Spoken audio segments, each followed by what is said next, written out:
ठीक है, question number 4 वही आपके पास जो जून 21 था, और इसका वेरिएंट 1 2।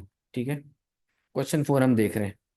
क्या कह रहा है भाई? कह रहा है राहुल, राहुल साहब क्या कर रहे हैं? Rahul owns a small farm that grows oranges. एक स्मॉल फार्म है, ऑरेंजेस ग्रो कर रहे हैं। तो कौन से सेक्टर में होगा? प्राइमरी सेक्टर में होगा।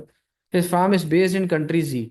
Like all primary sector activities, farming creates external cost. External cost क्या होती है और एक्सटर्नल बेनिफिट क्या होता है? Third party cost, third party benefit. हमने पढ़ा हुआ है कि हमारे पास होती है सोशल कॉस्ट। ये बराबर होती है private cost plus external cost के। एक होता है हमारे पास सोशल बेनिफिट, ये बराबर होता है प्राइवेट बेनिफिट और external benefit. Private benefit, benefit to consumer या producer. Private cost, cost to, cost borne by producer या consumer. External cost, third party cost. External benefit, third party benefit. ठीक है, ये बात हमारे पास होती है। तो सोशल कॉस्ट और सोशल बेनिफिट हमारे पास है। ठीक है, अच्छा जी। तो आगे कहता है Rahul sells 600 tons of his oranges direct to drinks manufacturer in country E. मतलब इतना टन वो बेच रहा है ड्रिंक मैन्युफैक्चरर को, तो वो बनाने में यूज होता होगा। The government of country E plan to introduce other import tariff and quotas. अब देखो ई ने क्या किया, अब रोक रहा है, प्रोटेक्शनिस्ट मेजर्स ले लिए जो हमने पढ़ा हुआ है कि भाई टैरिफ लगा दिया, कोटा लगा दिया। उसके अलावा हमने एम्बार्गो पढ़ा है। ठीक है, ट्रेड रिस्ट्रिक्शन मुख्तलिफ लोग लगा रहे होते हैं। लेट टेपिज्म पढ़ी हमने, बहुत सारी बातें पढ़ी। आगे कह रहे हैं Rahul said this might help country E's government to achieve one of its economic objective. Economic objectives क्या क्या होते हैं बता सकते हो किसी भी गवर्नमेंट के? जीडीपी इम्प्रूव करना, जीडीपी बढ़ाना। यानी कि हम कह लें इसको इस तरह से, हम कह लेते हैं कि इकोनॉमिक ग्रोथ, ये एक ऑब्जेक्टिव है। स्टेबल प्राइस, सही है, स्टेबल प्राइसेस, यानी कि इन्फ्लेशन को कंट्रोल करना, कंट्रोलिंग इन्फ्लेशन। एम्प्लॉयमेंट को, शाबाश, एम्प्लॉयमेंट को बढ़ाना। Favourable balance of payment, redistribution of income भी है। ठीक है, तो ये चार इंपॉर्टेंट बातें जो हमने कर लिया। कहता है कि मैक्रो इकोनॉमिक ऑब्जेक्टिव हेल्प करने में इसको मदद करेगा, but how will it affect companies that export to country. उनको कैसे करेगा, ये क्वेश्चन मार्क है। आपसे पूछ रहा है भाई प्राइमरी सेक्टर बता दो, तो भाई इसमें क्या होता है? Prime in this sector, in primary sector, primary sector में क्या करते हैं हम? रिसोर्सेस, या हम कह सकते हैं कि natural resources are extracted in primary sector. Natural resources are extracted, natural resources are extracted to produce, इतना लंबा लिखना होता है, to produce, where raw materials are extracted. पूरा लिखो ना, to produce raw material for other businesses.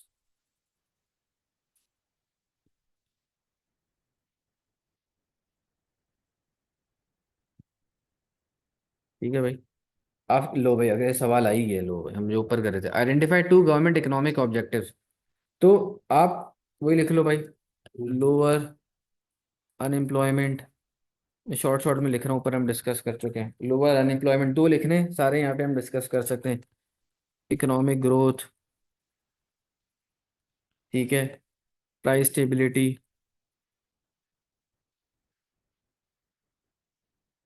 ठीक है, फेवरेबल बैलेंस ऑफ पेमेंट, ये हो गई बात।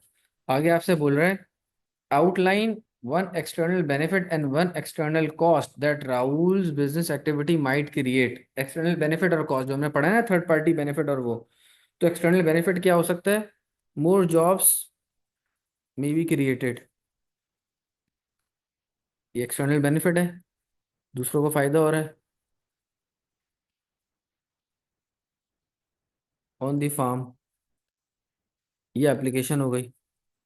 ठीक है भाई, अच्छा जी। और क्या हो सकता है? और ये हो सकता है कि भाई जो आप काम कर रहे हो इस पे आप कुछ और काम नहीं कर सकते।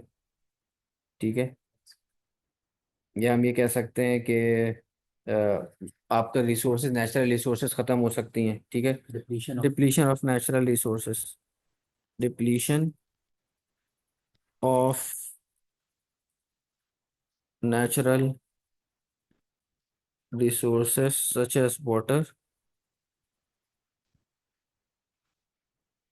to produce 600 tonne. शाबाश, अब आप ट्रेन हो रहे हो ना। 600 टन्स, ठीक है भाई। नेक्स्ट पर चलते हैं। कह रहे explain two advantage to Rahul business of selling direct to manufacturer. Manufacturer को बेचेगा, कोई बीच में मिडिल मैन नहीं आ रहा, पूरा इसके पास है। कस्टमर से डायरेक्ट फीडबैक मिलेगा, कस्टमर की रिक्वायरमेंट अच्छी तरह समझेगा, ठीक है। तो ये सारी आपको एडवांटेजेस हो सकते हैं। पेपर वर्क वगैरह कम करना पड़ेगा, ठीक है। और कह लो कि बहुत ज़्यादा शायद मार्केटिंग भी ना करना पड़े, तो ये इसको फ़ायदा हो सकता है, ठीक है। तो अब डायरेक्टली कस्टमर को बेचने का फ़ायदा क्या है, तो आप कह लोगे कि no middle man involve, no middle man involve.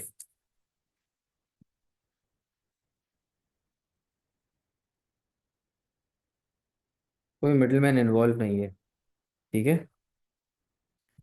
This will increase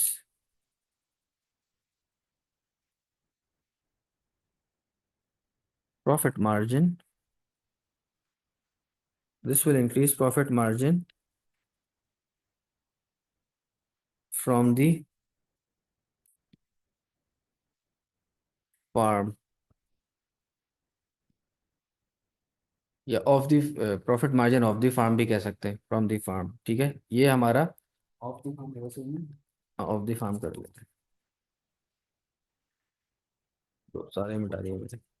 of the farm, off the farm. अब मैं अगर कह लूँ कि भाई मेरे पास ये नॉलेज हो गया, ये आपके पास एनालिसिस हो गया, ये एप्लीकेशन हो गया, ठीक है। तीनों बातें हो गई। अब हम चलते हैं आगे दूसरी बात की तरफ, ठीक है। तो और क्या हो सकता है, हम कह सकते हैं कि भाई मोर प्रिडिक्टेबल डिमांड, डिमांड ज़्यादा अच्छे तरीके से प्रिडिक्ट कर सकते हैं, मोर प्रिडिक्टेबल डिमांड, ठीक है जनाब। अच्छा, तो अब हम कह सकते हैं क्या नाम है इसका, राहुल,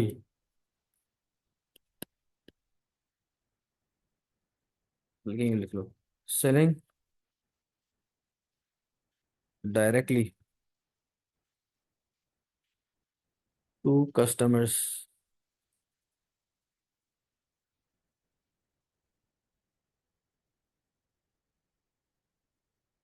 बल्कि हम किसको बेच रहे हैं यार, मैन्युफैक्चरर को बेच रहे हैं ना, हाँ। तो सेलिंग डायरेक्टली टू मैन्युफैक्चरर लिख लो, directly to manufacturer, selling directly to manufacturer. अगर हम डायरेक्टली मैन्युफैक्चरर को देंगे तो इससे क्या होगा, विल अलाउ राहुल,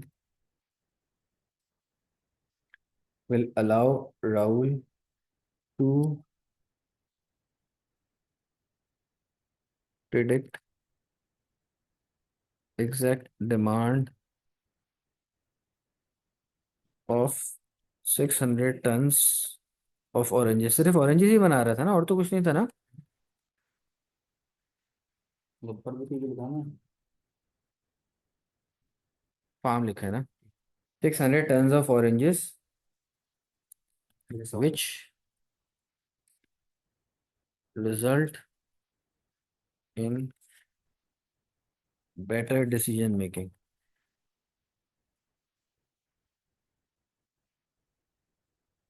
ठीक है भाईजान। ये आपके पास हो गया, which results in better decision making. अगले सवाल पे चलें भाई। लो, हाँ, आखिरी सवाल है। कह रहा है, do you think the introduction of import tariff is likely to have a greater effect than introduction of import quotas. दो चीज़ों के बारे में बात कर ली उसने, कि टैरिफ का इम्पैक्ट ज़्यादा है कोटा के मुकाबले में ऑन एक्सपोर्टिंग बिजनेस। और ये किसके बारे में बात कर रहे हैं, एक्सपोर्टिंग बिजनेस के ऊपर। मतलब अगर हम माल बेच रहे हैं तो इम्पोर्ट से ज़्यादा हमें फ़र्क पड़ेगा या कोटा से फर्क पड़ेगा, जस्टिफाई और आंसर, ठीक है। अब टैरिफ क्या करेगा, टैरिफ हमारी प्राइस बढ़ा देगा, गुड एक्सपेंसिव हो जाएगा, बेचना महंगा हो जाएगा। ठीक है, तो ये चीज़ हो सकती है। कोटा क्या है, वो हमारा आउटपुट को रिस्ट्रिक्ट कर देता है कि भाई इससे ज़्यादा आप नहीं बेच सकते। ठीक है, ये बात हो गई। चलो अब इसका हम लिख लेते हैं, हम लिखते हैं। पहले इसने क्या बोला है कि भाई टैरिफ का लिखोगे भाई, import tariff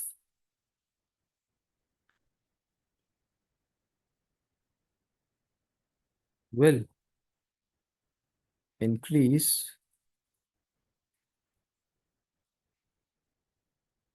import tariff will increase the price of goods,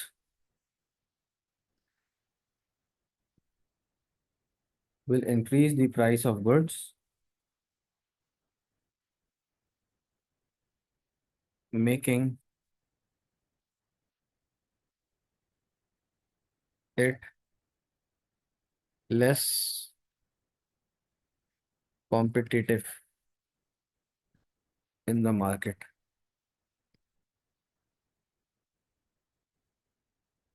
which may result in lower demand। ठीक है, अभी मैं शॉर्ट में डी लिख दिया, आप पूरा लिखना। ठीक है, डिमांड आपकी कम हो जाएगी। वेयर एस, अब दूसरे हम बारे में बात लिख रहे हैं। Whereas, whereas quota क्या करता है, quotas will limit the amount of goods that can be brought into a country।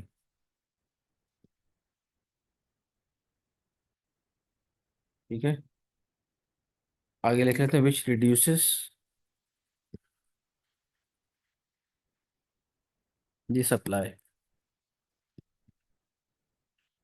जिससे आपकी सप्लाई कम हो सकती है। ठीक है, अब रिक्वायरमेंट है कि tariff likely to have greater impact, मैं बोलता हूँ नहीं भाई, मैं इसका यहाँ लिख लेता हूँ। I think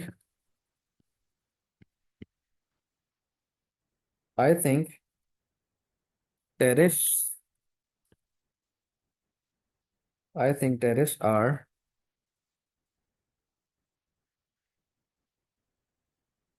likely to have more, हाँ, लेस लाइकली मैं लिखना चाह रहा हूँ ना।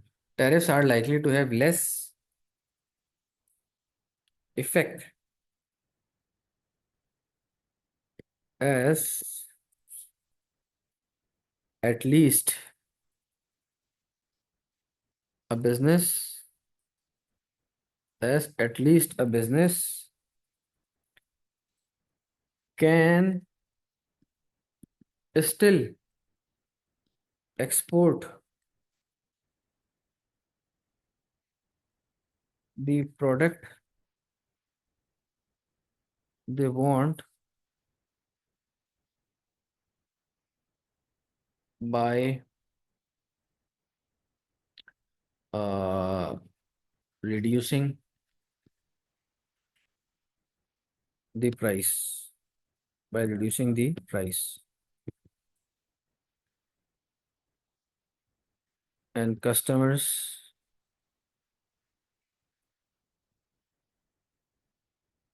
may still be prepared to pay extra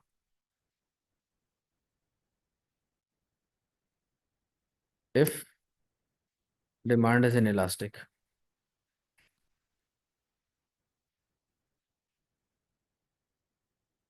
if demand is inelastic। ठीक है, वेयर एस कोटा में क्या हो रहा है, वेयर